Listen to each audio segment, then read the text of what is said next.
Hey, how you doing, my friends? How are you? Thank you so much for coming by Surviving New England.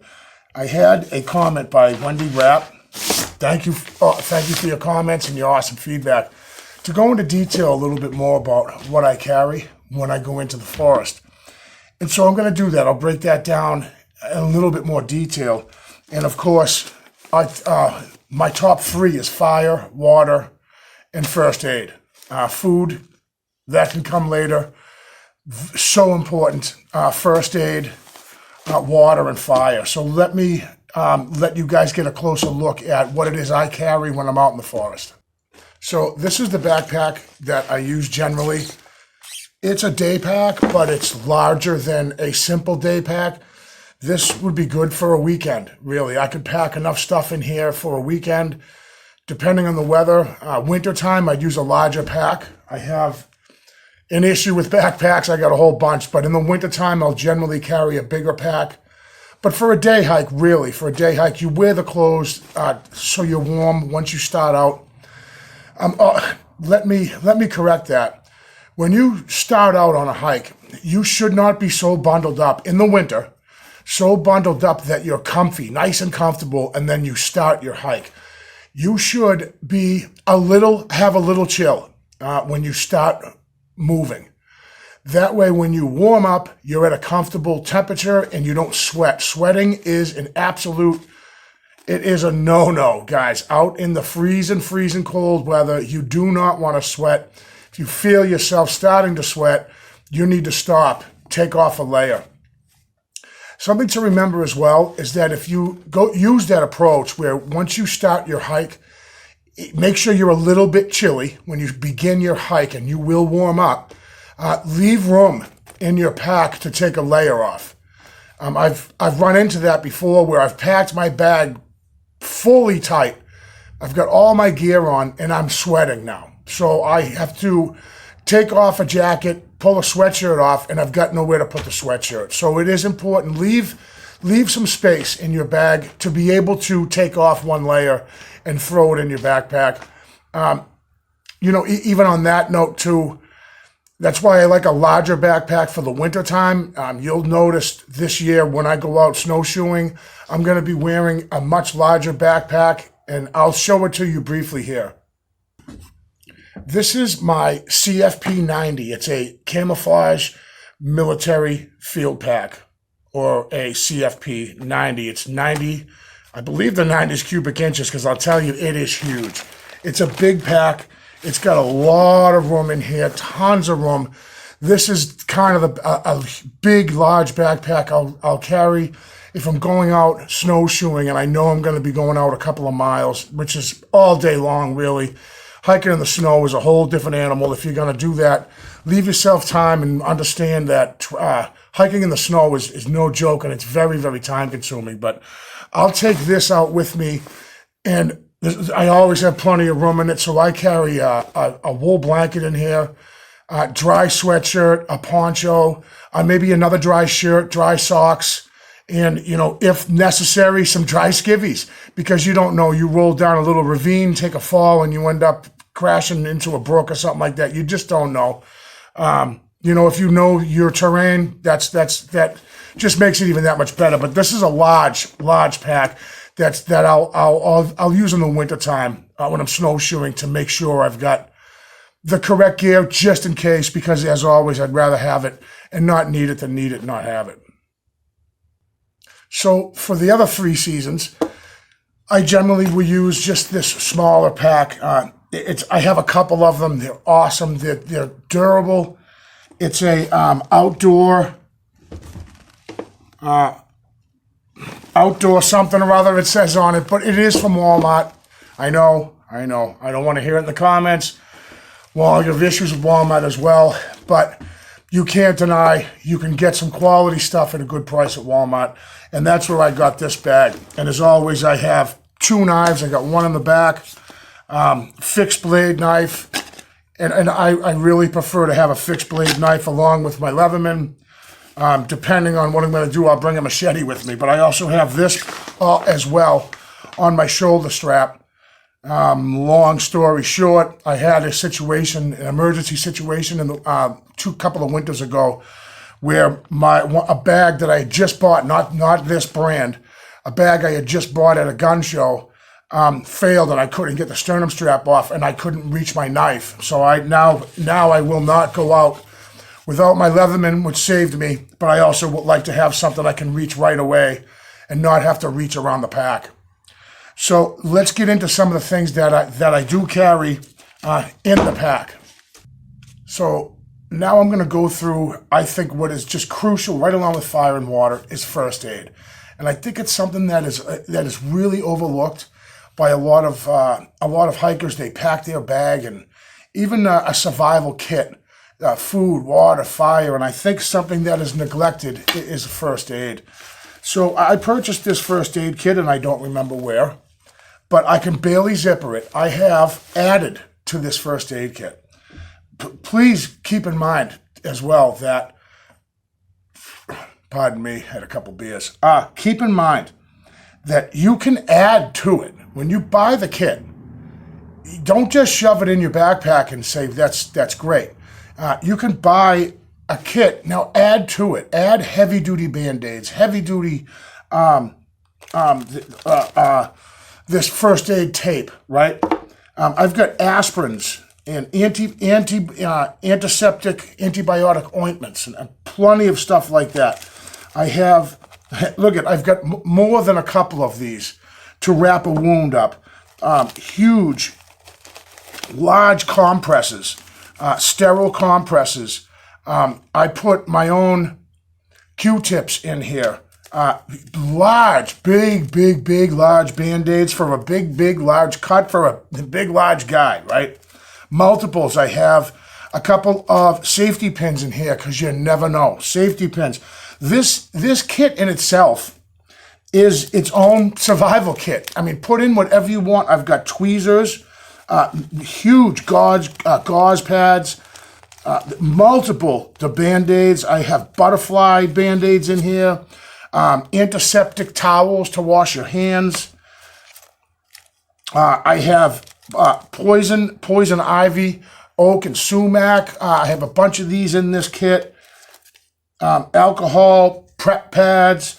I have aspirins, small, tiny little Band-Aids for the small, tiny little cut, lip balm, burn cream.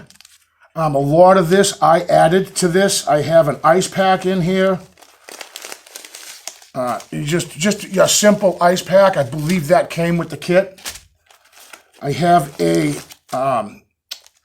first aid guide and one of those emergency blankets types. Whoa, like an emergency blanket. I threw that in there myself. That wasn't in there. More Band-Aids, antibiotic ointments. I know I've said it, but I just want to go through it so you guys can see what it is I'm talking about. Gauze pads, all different size gauze pads. Alcohol wipes. These I added wound closure strips. These I got right from the first aid shack on one of the job sites, and the guy was more than happy to donate to the cause. And wound closure strips, very important. I got a whole bunch of these. These I added. These stop bleeding. This is for a gunshot, guys, or a really large gash. You open the bag and you literally dump out the contents onto it, and it will stop the bleeding. It will close a gunshot wound, at least until you can get some help if you're close enough.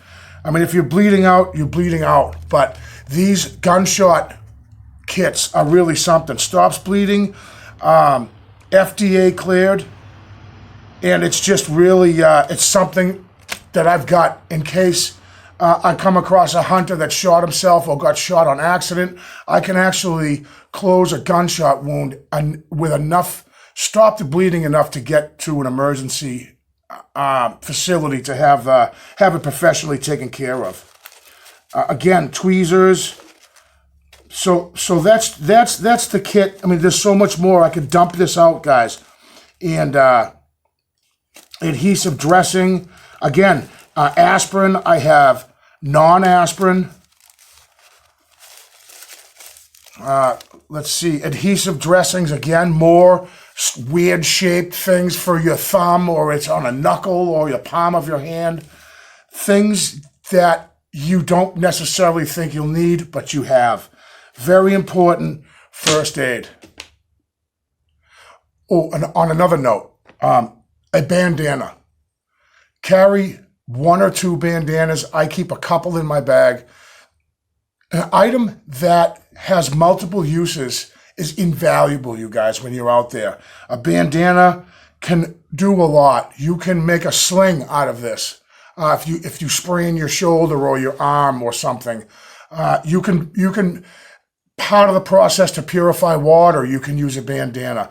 If you're sweating, you can use a bandana. If you want to blow your nose, you use a bandana. There are multiple uses. You can use a bandana as a tourniquet. It really is multiple use. As simple as something as a bandana can really come in handy when you wish you had a strip of cloth, or you know, again, cleaning water, or even cleaning up your pots and pans at a campsite. Once you wash them out in a stream or a river, this can kind of help dry things off. There's a lot of uses for a bandana. Put it in your pack, 2 of them. 1 is none and 2 is 1. That's how I like to live by that rule. If you have 1 bandana and you lose it, you have none. If you have 2 bandanas and lose 1, you still got 1. All right, so next, water. Very important. The average human can only go 3 days without water. I suppose maybe 4 or 5 if you're very lucky. But 3 days is how I go. It's the rule of 3s, guys. You can go 3 minutes without oxygen, and then you will perish. You can go 3 minutes, 3 hours without the correct shelter before you're in serious trouble. You can go 3 days without water, and then you're in trouble again, and 3 weeks without food. That might be closer to 4 weeks, depending on the size of the person. But that rule of 3s is really cool to remember that. So water. I carry this. This is what I carry in my backpack. This is the Life Straw. It's awesome. You can bend right down to a dirty puddle of water, guys, with this filter. And I believe it filters, I want to say 10,000 gallons. I could be a little bit wrong. I should have done my research, but basically about 10,000 gallons. And you use it just like a straw. You pop the top off. You pop this off. There's a filter right there. You bend right down to a lake or a stream, and you suck through the straw. Now, the only thing with this is you can't carry water to your campsite or whatever. You can't carry it to an area. But as long as there's water around, and up here in New England, there is water everywhere. I do not leave home without this, and I mean that because my backpack is always in my vehicle. No matter where I go, I have this with me. Very important, water. Without it, guys, every other piece of gear you have is completely useless. Water is crucial. Here's another item that I really love, the Sawyer Mini. I've already opened it. I keep this in a backpack. I don't carry this every day, but it's great to have. It comes with a bag. It's got its own bag. You fill the bag up with water. There's a flushing syringe here to backwash this small little filter right here. The filter also can screw to the top of most water bottles, and you can fill it with dirty water. Not necessarily dirty, but I'm saying it could be dirty. But you know, if you get in a situation where you've got dirty water, filter it with a handkerchief. And you need a container. Carry a container with you when you're out there. I know it seems like you're really going overboard with a lot of gear, but if you want to have a safe, smart hike, these are the items that you bring with you. This Sawyer Mini filters 100,000 gallons. If I'm wrong, guys, please leave it in the comments. I do believe it's 100,000 gallons of water. Absolutely incredible. It really is something, and it is a comfort. I own 3 of these. I bought one for a friend. I bought one for Big Brother Bob, just so people have them. It's awesome because without a clean water supply, you run into all kinds of problems. If you just bend down to a brook or a river, you know, it may be clean, it may not. It may look like sparkling spring water, guys, but you could have all kinds of stuff in it. Giardia being the problem that I worry about, or beaver fever, they call it. You've got animals that are urinating or defecating into the water system. Could be a mile or two upstream, and you're bending down thinking you're drinking clean water, and you're not. This gets rid of that. It will not get rid of chemicals, but it will get rid of 99.9% of all that stuff that's going to really make you regret you don't have a filter.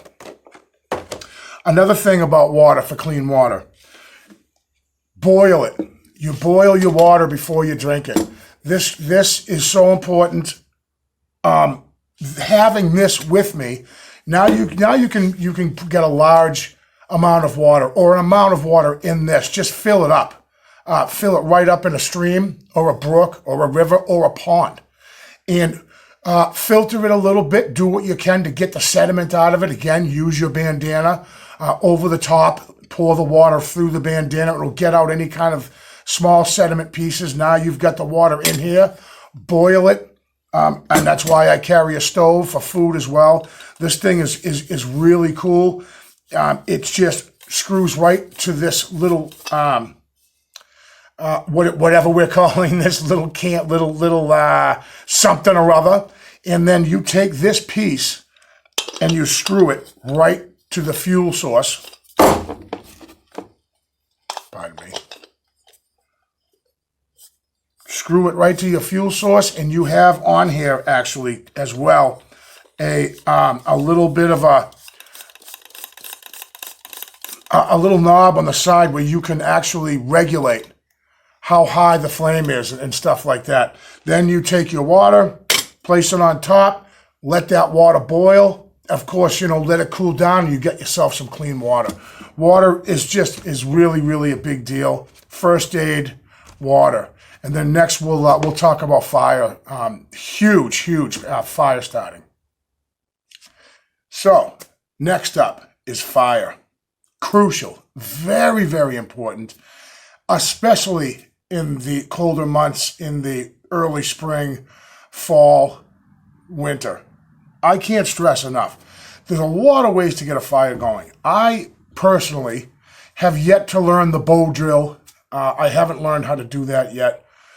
I'd like to learn it, but boy, is it tedious and time consuming. And I believe if you're prepared enough, unless you're out there naked and afraid, right, and you've got nothing, that bow drill skill, to learn it, if you have the opportunity, learn it. I haven't yet. I should by now. But I carry multiple ways to light a fire. So here's my key right here. The Bic lighter. I have a lighter in every backpack you see behind me, or maybe you can't. It's a little dark, but every pack that I carry has at least one lighter in it. Now, the issue when it comes to cold weather with a Bic lighter is you may not be able to get it going. You can warm it up. You can warm it up and get it going. I'll always carry a Bic lighter in an inside pocket. I smoke. I know I smoke, so it's always kind of near my body in a pocket. I don't have a lot of issues with that. But there's nothing wrong, guys, with it being a survivalist, right? And surviving where you are, to just pull out a lighter and light it and start a fire. You don't need to. You don't need a fire steel with trying to two rocks together or something like that, which is great. And don't get me wrong, and I'm not dissing that at all. I have these ways. I'm set in my ways. I make sure I have fire lighting materials, and the Bic lighter is the biggest thing that I carry with me, as well as I carry a book of matches. It can be cold as a witch's foot out in the woods, in the freezing cold in the wintertime. A match will not fail you. They make awesome all-weather matches. They make waterproof matches that will stay lit. You light. I have them in my pack. I didn't dig it out because it's somewhere in that big CFP 90 somewhere. I will be busting all that out with the cold weather coming, but just put it in a little Ziploc baggie. I have a couple of lighters and a few packs back here behind me that are already in a Ziploc baggie. Matches, already in a Ziploc baggie, just in case.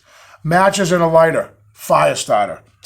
These are pretty cool. These are little blocks that I use. You light the corner. It's almost like a little Duralog.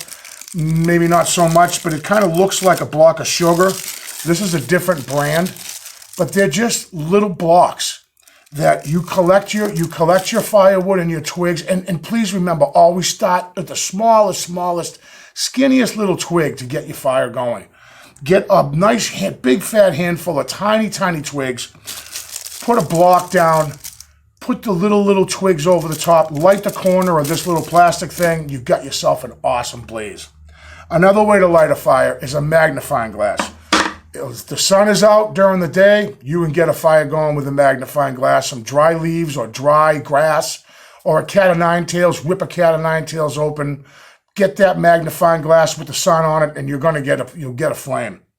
This is my ultimate go-to piece of equipment. It's called the Ferro Rod, and you scrape it and it shoots sparks.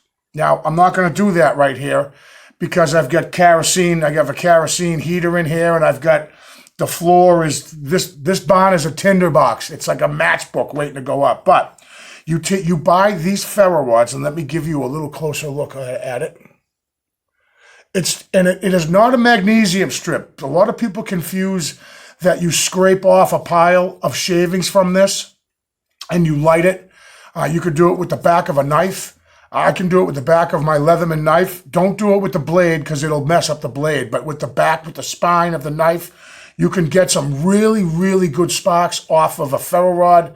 And a Ferro Rod doesn't care what temperature it is. The Ferro Rod does not care if you're wet or if it gets wet. It doesn't matter. You'll always be able to get a spark off a Ferro Rod. I have 10 of them. I might have more. That's another thing, along with backpacks and fire lighting. I have some kind of fascination with these Ferro Rods because no matter what, you'll get a fire going with a Ferro Rod if you prep the fire, prep the wood, prep your fire correctly. With a Ferro Rod, you can absolutely get a fire going, especially onto this next item, birch bark. I want to tell you, if you guys don't know about birch bark, I carry this little kit. It's a homemade kit that I collect as I'm out in the forest. I collect these very flammable items and I put them in this, just a little plastic. I don't even know where I got it. And I'm going to show you just really briefly here what I've got in here. I haven't opened this in a while. It's been a little bit, but boy, this thing has got to be dry. And what I've got in here is birch bark, dry grasses, things like that, right?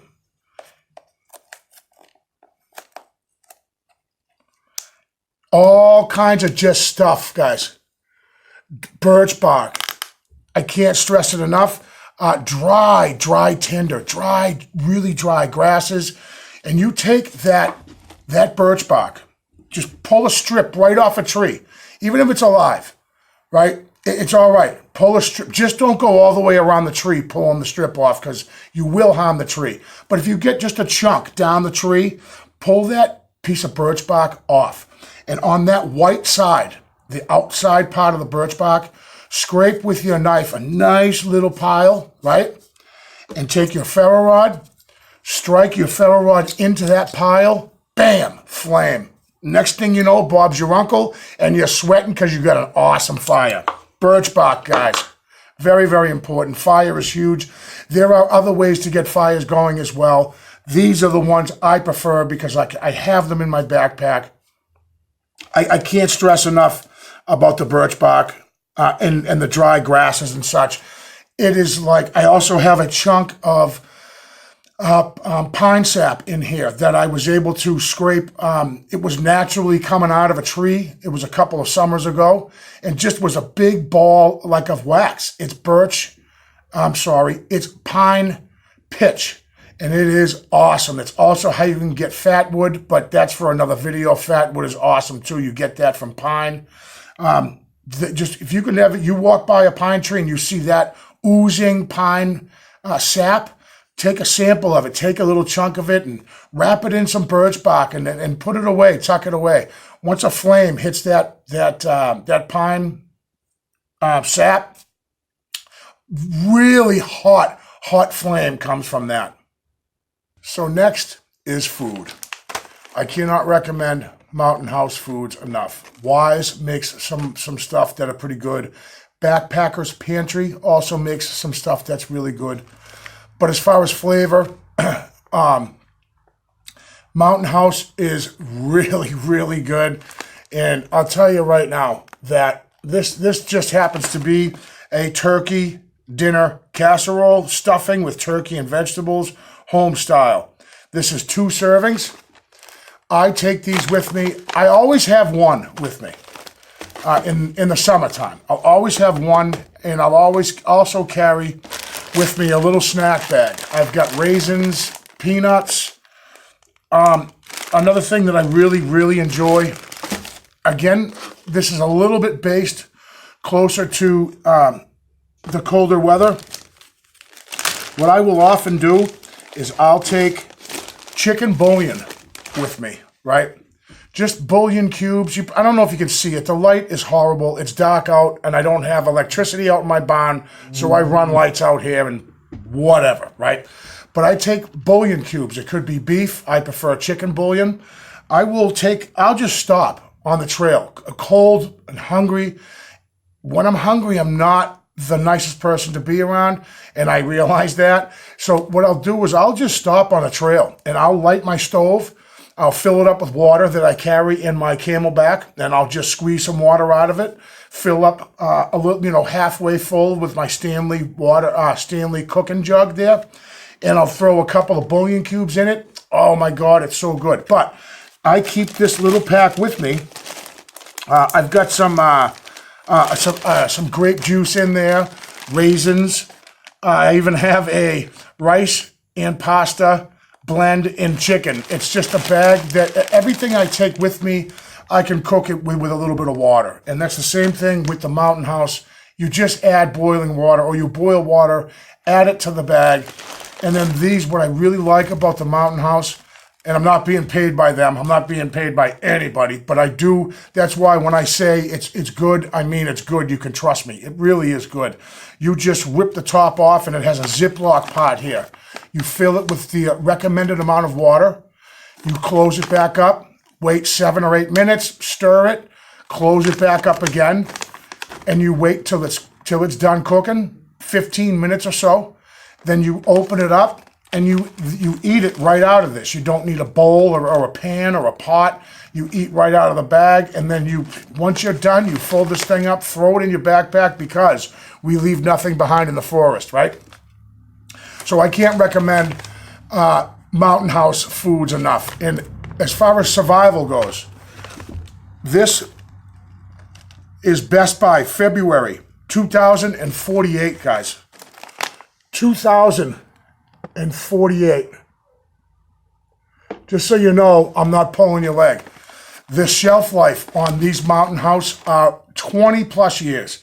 In that, the 2048 only ensures the flavor, the nutrition in it. You could last probably 2060. This stuff will still keep you alive. This stuff is great, and for hiking, backpacking, this is the stuff. I love bringing this out. My daughter, for instance, she likes the pork and rice, and it's like a Chinese style. She asks for it for dinner, and I have to tell her, no, that's for when we go hiking and for an emergency. So it's just to let you know, my daughter doesn't eat anything. She just hates all foods for some reason, but she likes Mountain House foods. And so that's a pretty good endorsement from a 13-year-old girl who won't eat any food at all. Again, pack up a little thing for yourself. This is something I carry all the time. And then I rotate stuff. I eat it, rotate it out, put new stuff in it. And this is something that I do carry all the time. The Mountain House, not necessarily all the time, but at least one. I have at least one in my backpack when I go out hiking. If something happens and I get stuck out in the forest overnight, I want to have a nice full belly It's just for psychologically and mentally and physically to be able to get some food in your stomach is very important. I use a little, this is like a little, it's almost like a Boy Scout little thing here, and it's used. I used the living bejesus out of it. And again, this is mostly in the cold weather. I don't do a lot of cooking in the summertime, but this just kind of flops open. It's got a little wing nut. I always like that wing nut. I used to call my son wing nut. And then it's got a plate. It's got a little top. It's got a pan, like a separate cooking pan if need be. Oh, look at it. I got some Lipton's cup of soup in there already. And then, as you can see, I use this. And then I put it right on top of my stove. And I'll bring eggs with me, eggs and bacon. This is a cool thing that I got at a outdoor joint back in Massachusetts that will carry 2 eggs. And that way, you don't break the eggs. You put the 2 eggs in here, pop it shut, drop it right in your backpack. You've got your stove, you've got your pan. I bring a little bit of oil. Oh, let me show you something also that I have. This is completely for comfort, but yet I love to have it. Give me a second. I think I found this at Walmart, but look at it. It's got spices. It has salt, something that I never use, paprika, curry, never use that, but it's there.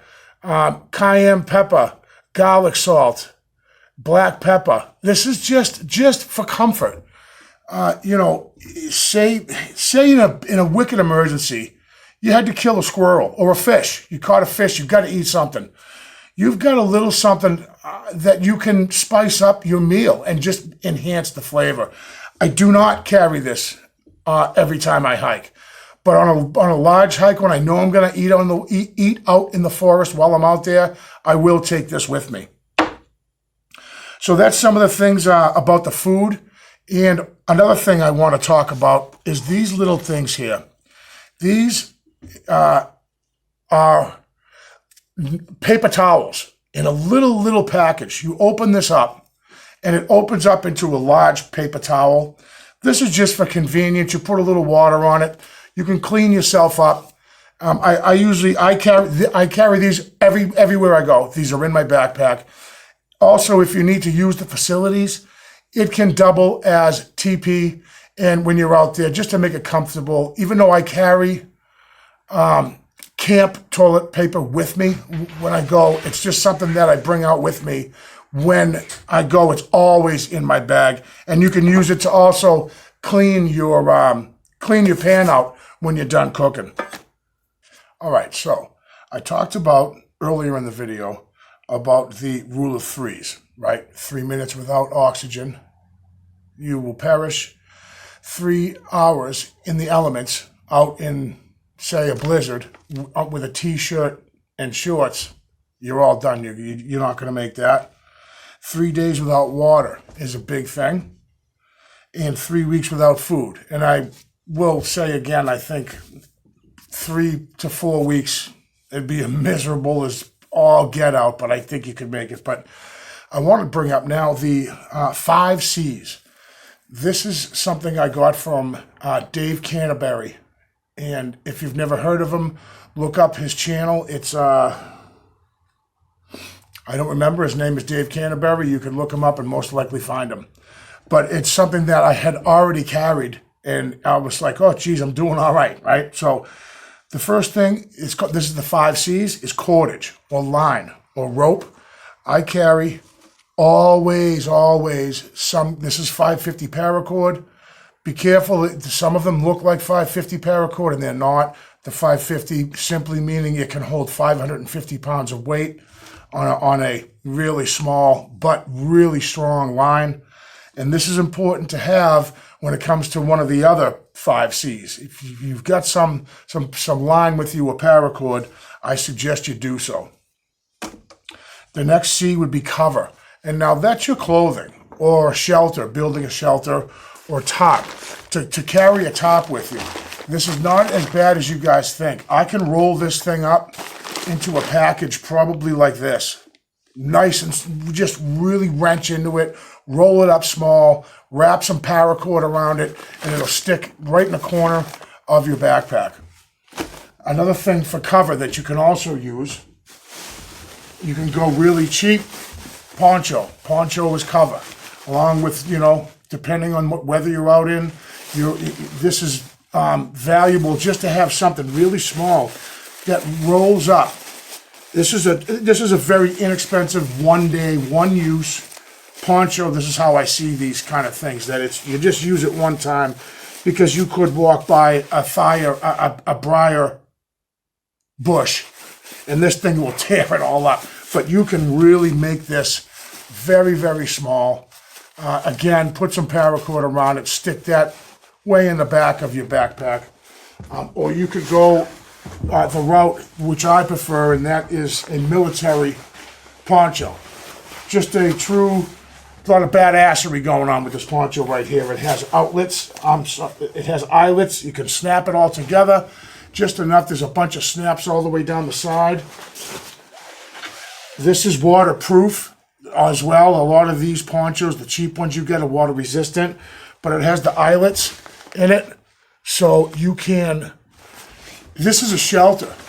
You can make this into a shelter. You've got your paracord, you've got your poncho. This opens up into a nice big square, and there's your cover. The next would be a container, and I mentioned this a couple minutes ago. To have something to boil water in is wicked friggin' important, because you need to be able to carry from your water source to your little camp or wherever it is that you decided to stop and take a break. You want to be able to have a container, and that is the fourth C, a container. The next one is a cutting tool. I am obsessed, so to have a good knife, guys, is no joke. Knives. I prefer a fixed blade knife. I do, of course, I carry a Leatherman, which is not a fixed blade, but there's nothing like a really good survival knife. This just happens to be the Gerber Prodigy, and it came out years ago, and I bought it at Dick's Sporting Goods, I believe. And it is one of my favorite knives. I beat the heck out of this knife. It was only, spend the money, guys, too. It was only $48 or something like that. And I know, you don't have to have 8 knives. Just get a good, solid blade. This, I can cut down a small little tree with this thing. Whittle tent stakes with it. I can chop wood, small pieces of wood down into smaller pieces so your fire runs smoothly. Baton with it is the word I'm looking for. This kicks some serious survival in New England ass right here. Great knife, but it doesn't have to be. I got this really on the cheap in the fishing aisle at Walmart. Great knife. It's like a 3/4 tang, so the blade doesn't quite go all the way through the handle. Sharp as all get out, right out of the package. Just nice to have, a nice cutting tool. It's so important. And then I have another one, very inexpensive, guys. This Coleman knife. Again, I'm not affiliated with any of these people. I really don't. I don't care. I'm only putting the information out. This isn't a knife that I'd want to have out in the woods for 6 months trying to survive after the apocalypse. That's not my point. That's this bad, Larry. This is what I'd like to have long term. But this is to have a decent knife. Nice blade. Coleman makes it. It's, again, I believe it's full tang, goes all the way through the handle. It was $11, I think, or $10. Great knife, feels good in the hand. It works really well with whatever you're trying to do. Small tasks, build a little shelter or something like that. Having a cutting tool is key. And of course, I want to make sure I didn't skip over combustion. That is the other C, and that's pretty simple. Combustion, fire, matches, a Ferro Rod, something that you can get a blaze going, and there's your 5 C's. And believe it or not, guys, I carry all of this all the time. Not the 5 knives. I want to be clear about that. I don't carry the 5 knives and the tarp. I don't carry the tarp, but I will in the cold weather now. With the cold weather coming, I like to have cover. So this is something I'll add, and I'll also make my pack bigger. But other than that, I always carry what you're looking at. This Gerber Prodigy is with me all the time. Every time I step foot in the woods, I've got multiple knives. This is the one that goes in the back of my pack. And then I have one on the front, one on the back. This one is for when I really want to get stuff done, right? And I'll take the pack off and use it that way. So there's your 5 C's. And I do want to remind you guys that to carry a decent pair of gloves is not a bad idea. I only recently started to do this. I preached it, but I didn't really do it that often. I recently started about maybe 4 months ago or so, hiking out there, and I would take it just right before I get out of the vehicle to go onto the trailhead. I'll take a pair of gloves, stick them in my back pocket, and I just have the gloves. I think it's a good idea. Protect yourself from getting cut and stuff like that as well. So that's what I like to carry out with me when I go out into the forest. And you know, you have to be responsible. If something ever happens to you when you're out there, and you're on your own, really, and you know that you are when you go. So if you don't carry the correct items with you when you go, you're really doing yourself and others a disservice, because next thing you know, you're paying $1,500 for a helicopter rescue to come and get you because you were an absolute doofus and you went and got yourself lost. And if you did get lost and you've got these items with you, at least you can settle down, assess your situation, and that way you're comfortable and you can make the right decisions. You've got a full stomach, you've got fire, you've got water, you've got shelter, and you're not panicking. But I do want to add one more thing to this video, and that is, if you ever hike, if you don't use a walking stick, try it. I want to really, I'm an advocate now for a walking stick. I right from the beginning of hiking, I always loved having a walking stick.